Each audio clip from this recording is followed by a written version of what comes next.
I had maybe 5 to 10 more minutes that I wanted to take, but as usual, I wanted to make sure that everybody is okay if I take 5 to 10 more minutes to talk about another topic very, very quickly. Okay, so let's do a quick salawat and then we jump into the next topic. قد أفلح من صلى على محمد وآل محمد.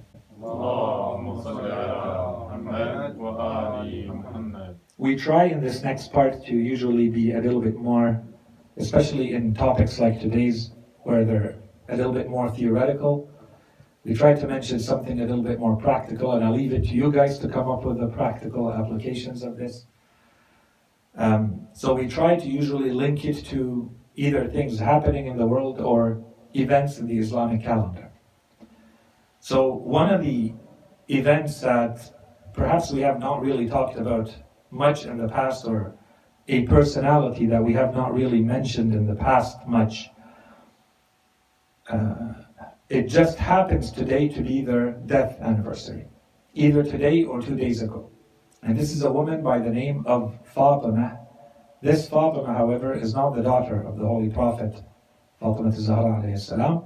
This is the death of Fatima, the daughter of Imam Mousa AL-Qathim alayhi salam, who in the reports we are told either passed away on the 10th or the 12th of this month. So I thought in a few minutes, and as usual this is not to talk in depth about the topic at all, it's just to maybe hint to things, to hopefully nudge you to go do your own research and think about this and see whether there's anything in the lives of these personalities that may be inspiring to us and that we can learn something from. History tells us that Imam Al-Qathim alayhi salam, Imam Mousa Al-Qathim, our 7th Imam, he had a daughter by the name of Fatima. Imam Al-Qathim alayhi salam had a lot of children. He had 37 children. One of his girls was by the name of Fatima. Her and her brother, Imam Al-Rida alayhi salam, Ali ibn Mousa Al-Rida alayhi salam, they were from the same mother, by the name of Najma Khatun. There are some narrations, some reports that Imam Al-Qathim alayhi salam had other daughters by the name of Fatima, either 2, 3, or 4.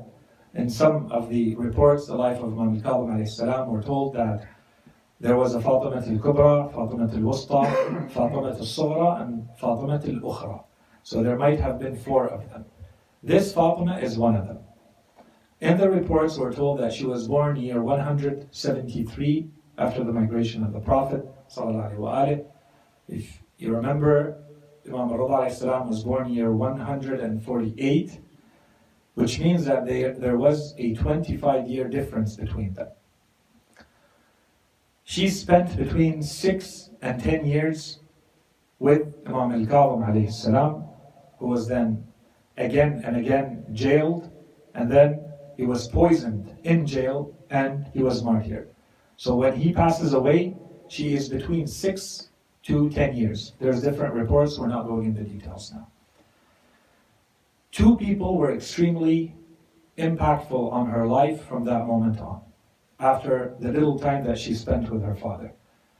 The first one was Imam Al-Rida himself, Ali ibn Mousa Al-Rida, as we said, much older brother, and he took great care of her.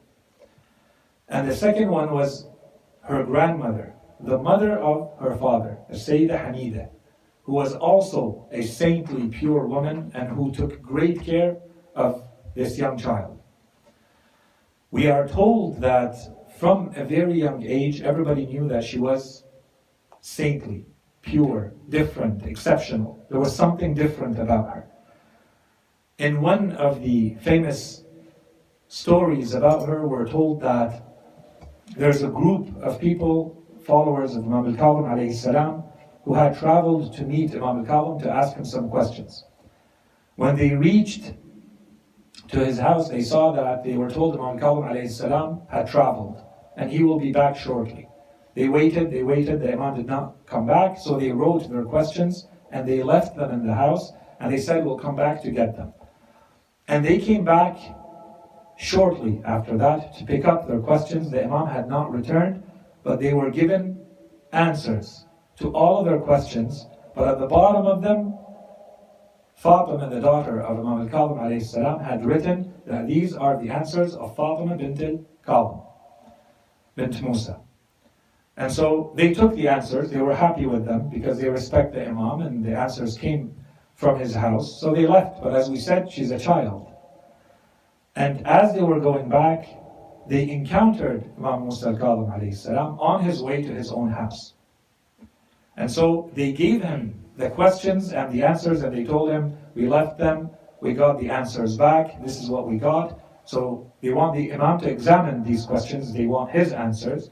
And so the Imam did not change any of the answers that were given by his daughter. And he repeated the words 3 times, Fidaha Abuha. And so this is a first indication that we have from Imam Al-Qathim alayhi salam that this is not an ordinary person. This is not an ordinary child, where the Imam is impressed with the answers that his very young daughter is giving to these questions that are no doubt important. A quick event that happened in that, we'll go through her life very quickly. At 10 years of age, she was jailed along with most of the family members of Imam Al-Qathim alayhi salam by Harun al-Rashid at that time, and then they were let go. After Imam Al-Qathim alayhi salam, as he was dying, he left in his will that for his daughters, they are only to be married based on the counsel or the advice of Imam Al-Rida alayhi salam. And that's why the daughters of Imam Al-Qathim, some historians want to say they never wanted to get married, or Imam Al-Qathim said that they should not get married. No, Imam Al-Qathim alayhi salam wrote in his will that they are only to be married based on what Imam Al-Rida alayhi salam, his son Ali, was considering to be beneficial and good.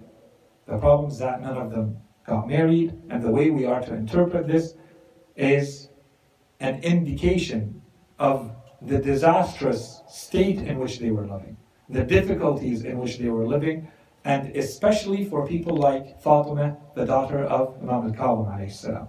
These people who are very saintly, they need someone to be corresponding to their personality and aligned with their values and their beliefs and their conduct. And if there's no one who can match that, then of course there's not going to be that ease to be able to live with someone like that. And in addition to that, of course, as we said, this was a very, very difficult time for the entire family of Imam Al-Qathim alayhi salam and Imam Al-Rida alayhi salam. They continued to live in Al-Madinah Al-Munawwara until year 200. At year 200, this is when Al-Ma'mun forced Imam Al-Rida alayhi salam to leave Al-Madinah Al-Munawwara and go join him in Khurasan to become the heir apparent to the throne. The Imam initially rejected this. He was forced. He was said, you either come or you get killed. So the Imam agreed and he left. His sister Fatima remained behind in Medina. She stayed for about 1 year. And here it becomes difficult to say why exactly did she leave Al-Madinah Al-Munawwara.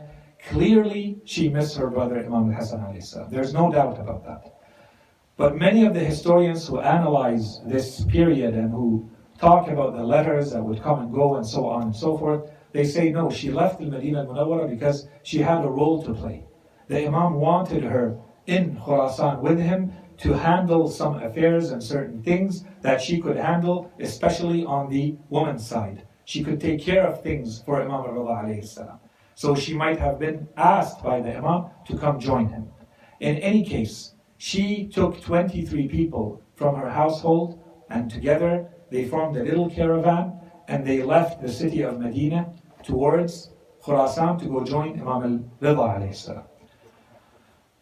On the way, they joined another very big caravan made up of 12,000 people who were also going in that same direction in order to show their allegiance to Imam Al-Rida alayhi salam, who had now become almost a year ago, a year before then, in 200, this is now in 201, after Hijrah, who had become the heir apparent. So they're there to show their allegiance.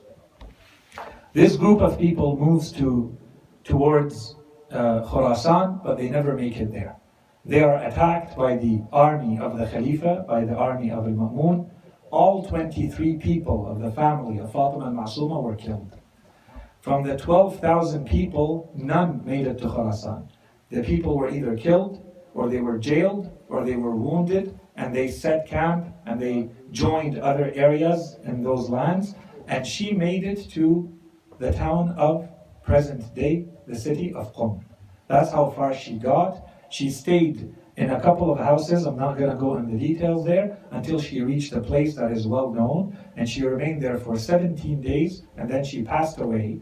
And most likely, on the first place where she had stayed, she had been poisoned, because this is a very young woman, not even 30 years old, and she is dying on the way to that city. Her aspiration, her hope was to reach her brother, Imam Rida alayhi salam. She never did, and so she was buried there, and her mausoleum was erected. It became a shrine, and it is still a place that is visited and considered sacred and sanctified by those who understand who she is and what she represented even at that time. Maybe very quickly, some people say that this status of sainthood is sometimes attributed to people simply based on the fact that they have some sort of family relationship with someone else. So, the case of Fatima, that we refer to as Fatima Al-Ma'souma, and we'll talk about that in a second, is clearly in contradiction with this idea. When we say that Imam Al-Qathim alayhi salam had 37 children, obviously we do not consider the 37 of them as saints. The idea of considering someone a saint and pure and immaculate and someone that we want to be inspired by and someone we want to learn from requires certain traits, requires certain things that give us the certitude that this is someone who is worthy of this. It's not just because there's a family relationship. We might respect the family relationship, there's no issue with that. But we need more before we consider someone pure. We consider someone saintly. In the case of Fatima Al-Ma'souma, we certainly have that. And we have that to a very clear and large extent. And to us, the main criteria, as followers of the Imams, our main criteria is that we want to see what the Imams say about someone.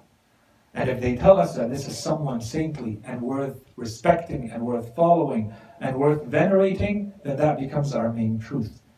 In addition to the fact that in this case, we have someone that, if we study her life, we see that she was full of knowledge, she was full of struggle, she was full of vigor and energy, she worked with a mission, she had her values and she lived by them and she died by them. So in addition to her life, if we look at the manner in which the Imams dealt with her, we see that Fatima Al-Ma'souma had been given the highest esteem and status and merit from the Imams themselves. And we can look at this from multiple angles. In one of the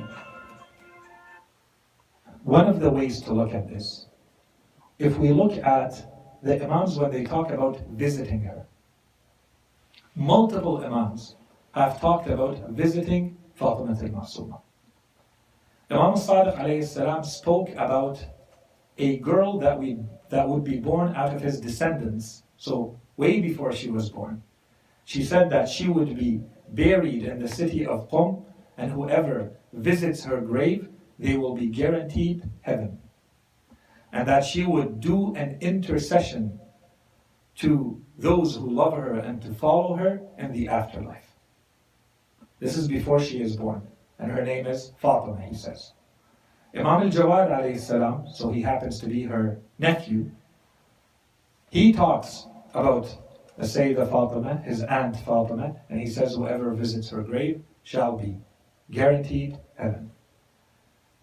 Imam al-Rida alayhi salam, her brother, who knew that she was trying to join him and who she never made it, he said in his lifetime, and this is an extremely important saying from Imam al-Rida about his sister.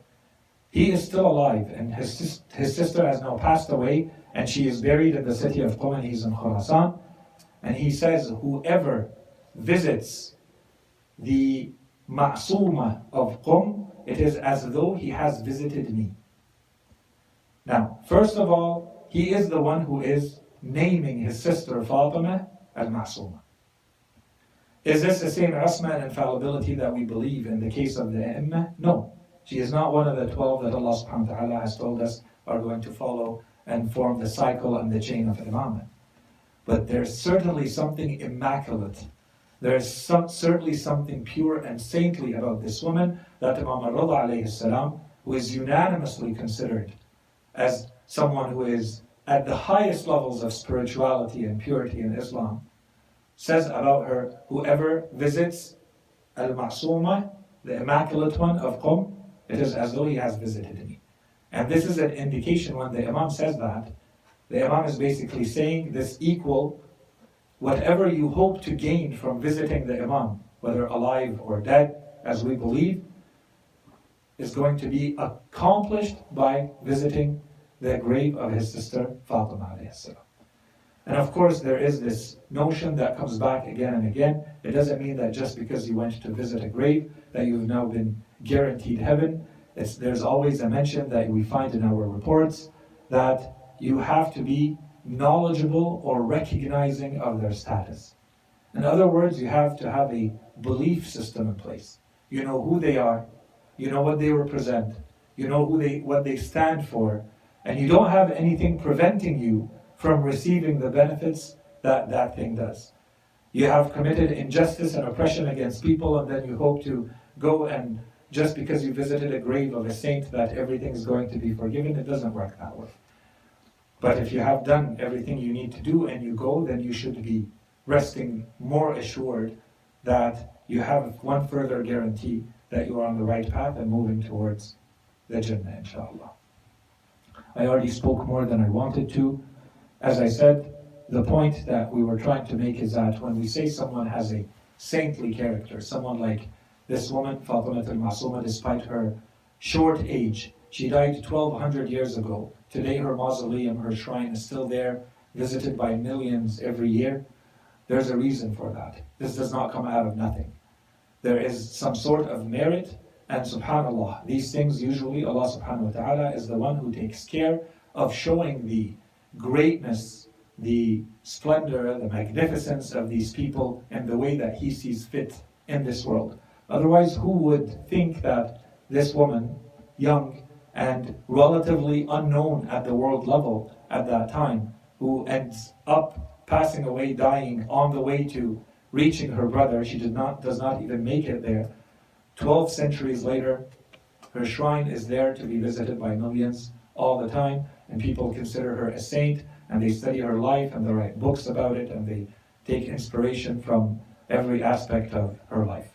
We ask Allah subhanahu wa ta'ala to help us understand the lives of those that He loves and likes, and we take inspiration from them so that we follow in their footsteps. وصلى الله على سيدنا محمد وعلى آله الطيبين الطاهرين.